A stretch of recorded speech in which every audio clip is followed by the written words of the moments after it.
America, we cannot turn back.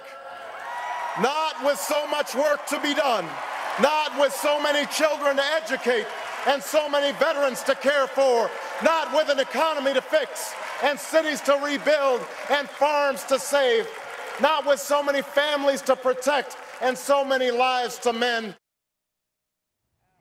That was then candidate Barack Obama at his acceptance speech at the Democratic National Convention in Denver in 2008.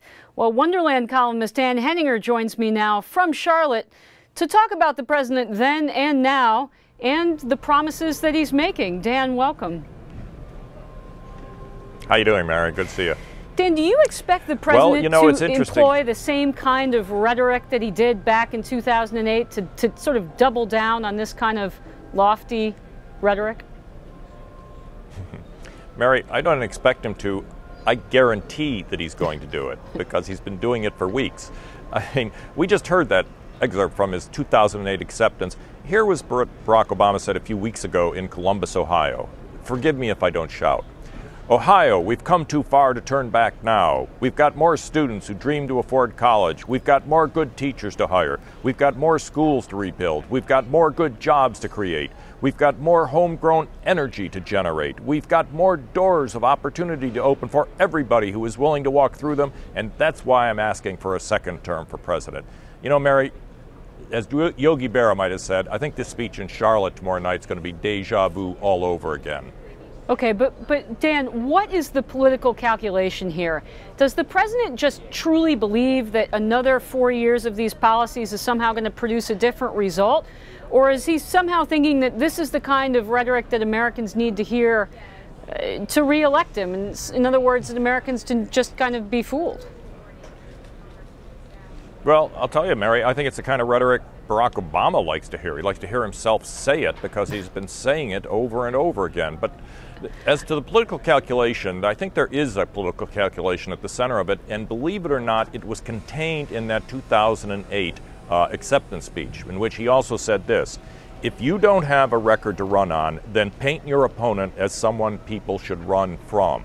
Well, that is precisely what this convention has been doing to Mitt Romney. They haven't been talking too much about the president's record. They've been talking about all the things we need to do and that he'll do in his second term, not what he did in the first term, such as the $800 billion stimulus. And then we heard Ted Strickland last night, the former governor of Ohio, give this speech in which he virtually made Mitt Romney sound like Goldfinger, a James Bond villain sitting down there in his redoubt in the Cayman Islands telling his minions to destroy America somehow. So, you know, he's kind of adopting the tactics he accused the Republicans of using against him in 2008, because pretty clearly they don't want to spend too much time talking about Mr. Obama's record the last 3 or 4 years, which has by and large been 8% unemployment and then a growth rate below 2%. Dan, you've spent a lot of time writing in your Wonderland column on Thursdays in the Wall Street Journal about this make-believe economy and this reticence to talk about reality and to somehow look ahead and pretend it's all going to be better in the future. This poses a real challenge to GOP candidate Mitt Romney. How is he supposed to respond to this kind of attack? Well, I think Romney, I hope the attack kind of gets his back up and draws him out to respond in which something he'll have to do in the debates.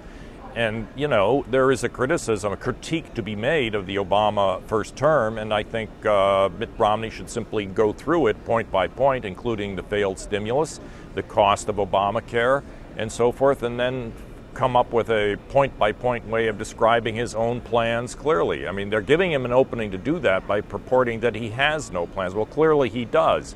And so they've sort of thrown the ball to him to start talking in some detail about what he proposes to do, something he chose not to do in his acceptance speech. But I think Mitt Romney is now going to have to step up to the plate and do more of that. And I must say, Mary, that if there were undecided voters coming into these two conventions, they're probably going to be as undecided coming out of them because they haven't been given much to vote on. Well, Dan, we've got about a minute left. You were at the GOP convention in Tampa, and now you're in Charlotte. What can you tell us about what the delegates themselves and the activists and everybody else there are saying about this very point, about their ability, the people who are getting up on stage to convince those independent voters that they so desperately need? Well, I think the delegates, there's a certain lack of enthusiasm. I think they're locked into the Obama agenda, and they feel that, for better or worse, they've got to go with it going forward. By and large, the things he would like to do comport with their worldview.